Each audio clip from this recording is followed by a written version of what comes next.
So today is group bento. And so in the group activities, it is focused on exactly that, creating collaborative experiences. And today's is going to be really fun, really, really fun. I'm very excited for it. And so I'm going to start by giving like a little bit of context, maybe we'll have like a 5 to 10 minute conversation where I'll present a few slides, and actually someone in the group is gonna speak as well. And then we're gonna go into breakout groups and have fun. All right, so I'm just gonna share my screen, and this is building on the email I shared this past weekend about loops, right? And the idea that we can think of life and our time as a spiral. Now, the usefulness, the utility of this idea is the notion that we are returning to themes or challenges in our lives and our organizations, and that every time we return to one of those themes, it's an opportunity to do better, to make a different choice, to ascend, if you want to think about ourselves in such a literal kind of way.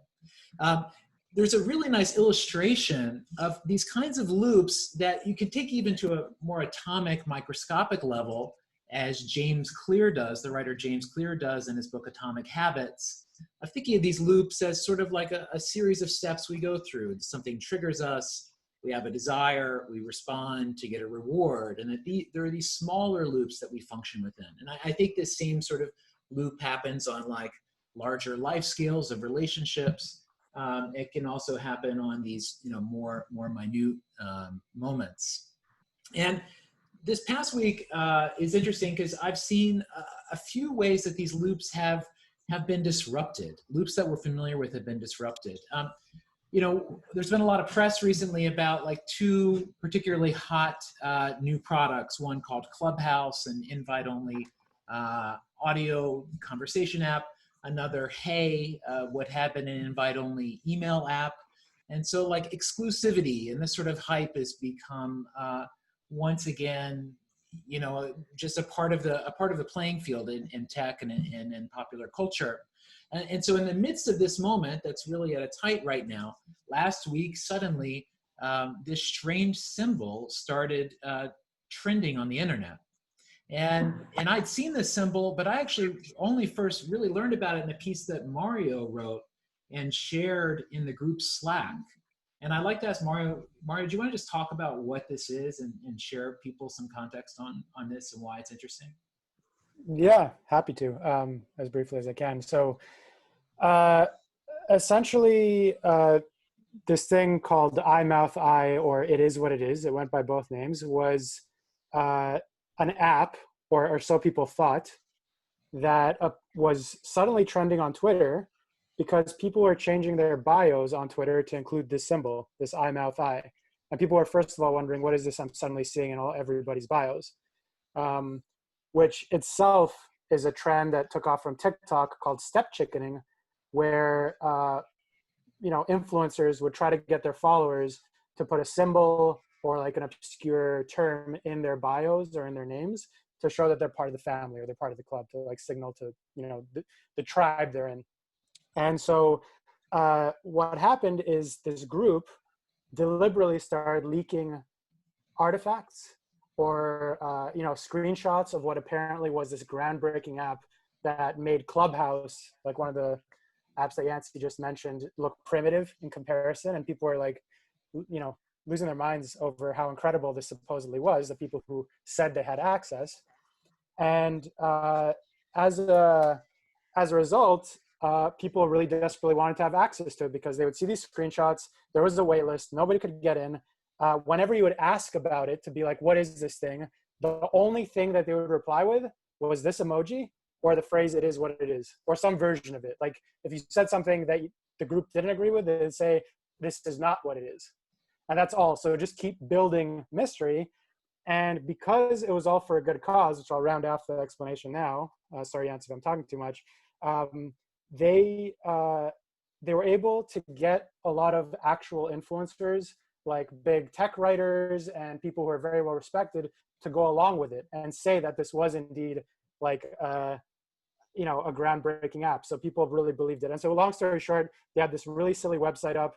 And if you wanted to get access to this supposedly incredible app, you had to first donate to a Black Lives Matters related charity and send them a receipt to show proof that you donated. And if you did that, then they would supposedly get you off the wait list and get you this incredible game-changing app. And as a result, in less than 24 hours, they raised over $100,000 for Black Lives Matter related charities. They appeared in over 5 top publications like The Verge, Forbes, everything else. And then within 48 hours, they doubled that and they raised over 200,000 from people matching. And so, and this was all through just a meme. There was no app, just a wait list. So yeah. I'll give it back to you, Yancy, but that's the fascinating kind of really quick journey through what it was. Awesome, Mario. Great summary. And so here we can imagine that in this case, the Is What It Is creators, a group of about 10 people, you know, they're playing on this loop. They're playing on the cues, the cravings, a certain response, and they're changing the reward. They're disrupting that loop by changing the reward. There's another example of this that I saw that was also phenomenal, which is Trump's Tulsa rally, where more than 1 million people signed up to go to this rally, and it played into this story about like Trump's great digital game, how much data they have, all this sort of stuff. And in the end, of course, this was also a disrupted loop, where instead it was K-pop stans and BTS, instead like, you know, basically trolling this list and breaking this loop and really just sort of disrupting what was expected. A third example I liked of this that I just saw this past week was a perspective product design from a guy named Nick Punt. And it was the idea of a tweet function to tweet that you've made a mistake. And it's like to apologize or own up to a failure. But it's a way to like create a productized version of that, because saying it's like a difficult thing to do, but it's important. So there should be a product to create this. So like here, I like the idea of you are sort of, again, sort of disrupting and changing this loop. You are, you know, sort of imagining, oh, the internet is good for projecting these feelings. We normally do it for ego, but here someone's doing it instead to like sacrifice something. And so today what I'd like to do is I want us to try to redesign some loops. We're going to redesign some loops. And to do that, you're going to choose one of 4 groups to go into. Group one is going to be dating and love. Group 2 will be family and kids. Group 3 will be the internet and social media. And group 4 will be like career and job stuff. And so you're going to post in the comments here which group you want to go in. You're going to go to that breakout room, and then together, you as a group will come up with, we'll say 3 to 5 loops that you would rewrite. And what is a loop? A loop would be like, you know, a triggering event, a triggering emotion, something we do every day, you know, like what I mentioned to Karina earlier, like making a rule every time I look at my phone, I send a text to someone I personally know. So I'm not like wasting time on social media, but just a way to create different habits or a way to shift the outcomes of these exchanges we have. So I thought this would be a fun experiment to go through. So again, so group, I'll read it out, just right. All right, well, welcome back. Welcome back all. I enjoyed popping in and eavesdropping on your conversations. And I'd now love to hear what everyone came up with. So how about we start with group 1. This is the love and dating group. What sort of loops did you all identify and sort of reprogram in your conversations? Yancy, Joanne's going to represent us, but I just want to say in 15 minutes, we wrote a book on love, dating, and relationships. It's going to be a bestseller. Joanne's going to be the lead author, but we all kind of co-authored it. We're really stoked. Great. Is it too early to pre-order it? I wasn't in that group, but I'm interested. Limited supplies, guys. Limited supplies. We're making a list. All right, Joanne, let's hear it. So one thing was self-reflection and kind of like iterative improvement. So a lot of people, I guess, don't take the time to kind of look within before they enter relationships. It's always like, this person's interested in me and I'm interested in them and let's just court. But I think a lot of people spoke how they found it helpful when they would self-reflect on like, what did I learn from this relationship? who am I in this relationship? What can I bring to my next relationship? And just constantly be self-improving and kind of looking within before you jump into another relationship where you may not know what you want in it, or just craving companionship. And then another part was looking at the sort of kind of when the relationships get stagnant, is like really focusing on how to reinvigorate that part of relationship. And Chaz, a member of our group, spoke a bit about Esther Perel, which I listened to some of her stuff, and focus on how to kind of reinvigorate emotionally parts of your relationship, as well as also like sexually, and kind of finding methods to explore areas where you haven't really explored before because you feel like you've known everything about this person. So reinvigorating was one aspect. And then another thing we talked about was, part of like the search part of your loop is like, people think they have these types that they are attracted to, that they tend to date, whether it's like physical or personality wise, or they have a certain job, or they like X kind of music. And kind of like we were saying, how types kind of get a bad rap, and how they should kind of shift types to a set of qualities, which, are more specific, and, a certain type of person can have X set of qualities. Like, so many people can have a different set of qualities. And if you're looking at qualities and not just like, this person is like this tall and has this job or makes X amount of money. Thank you to group number one. Group number two, families and children. What are you taking care of here for us? Joe brought up, he said, I think a part of the issue may also be that right now, because everything is so polarized and we're inundated through the media and through content all the time with these polarized narratives, that we're exhausted. And so now we're going to our families in these times, and what we're really needing is just love. And we discussed then in other loops how we can even communicate with, would you unload the dishwasher? Would you mop the floors with your significant other? How you can take your conversations and your interactions and surprise them and surprise yourself out of these conversations being technical and tactile, and making them, your intention before you even start the conversation being about, I want this person to feel like I really love them.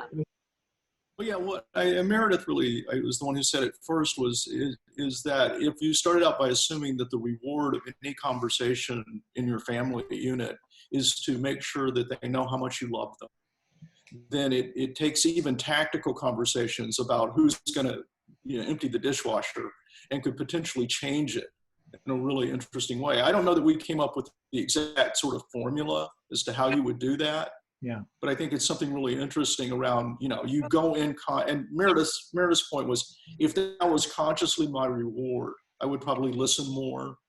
I think somebody else said. Does group three, internet and social media, what did you all come up with? Then we wanted to disrupt push notifications, endless scrolling, the time spent. And then within those things, I think the common theme was, a few of the common themes were intentionality. So are you seeing your screen time at the end of the week versus at the beginning of the week, saying how you'd like to spend the time and building a loop around that? The ability to build your own algorithm, value alignment. So monetization, are you paying through your attention for advertising, or are you maybe we can have a subscription model and change the incentives there of who's getting the value and how it aligns with you. And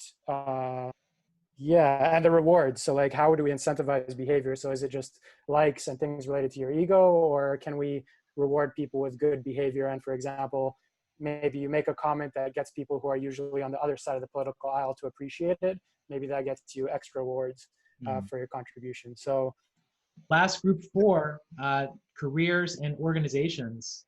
Tell us how you fix the world. Yes. Yeah. So because we're running out of time, I think our group came to a consensus that transformation happens when we rewrite our personal loops. Can you add, we have time for you to add two more sentences to that thought, Julian. Can you add, can you? Does anyone else want to add to that in our group?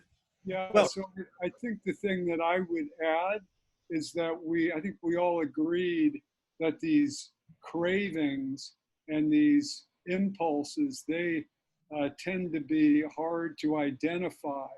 And so I think that's another thing I would add, that if we can identify when it's a craving is, or impulse is operating, we can identify it and control the narrative better. And that dovetails back to what the first group said, is about the self-reflection. Is that self-reflection allows us to identify the loops that might not be healthy or productive, and be able to break those, right, or rewrite them. We decided rewrite. But this was, I had fun. I hope you had fun too.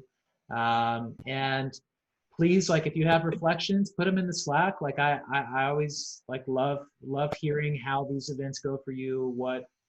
Yeah, so we'll come back to more of this in a coming group bento. And then on Friday, I will be here. Hopefully you will too, for the retro, where we will look back at the week that was and prepare ourselves for the weekend. Great to see you all. Thanks as always. Talk to you soon. All right, bye-bye. Bye. Bye. Thank you, everybody. Thank you, Thank everyone. you. Bye. Bye.